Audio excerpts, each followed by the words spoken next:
நான் பணக்காரங்களோட அதிகமாக பழகினதில்ல. என்னுடைய பழக்க வழக்கங்கள் எல்லாமே ஏழை மக்களோட, ஏழை நண்பர்களோட மட்டும்தான்.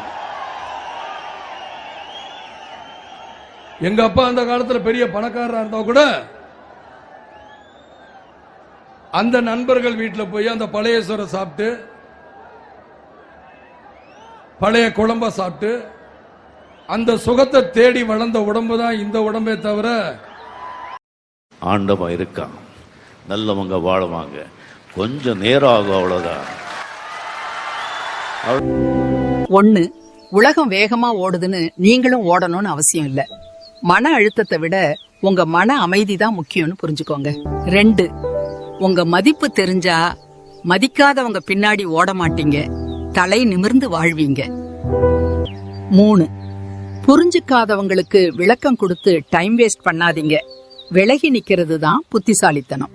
4, நடந்து முடிஞ்சதை மாத்த முடியாது, அதை அப்படியே ஏத்துக்கிட்டாதான் மனசு பாரம் இல்லாம இருக்கும். இத புரிஞ்சுகிட்டு வாழ்ந்தா 40 வயசுக்கு மேல வாழ்க்கை ரொம்ப அழகா இருக்கும்.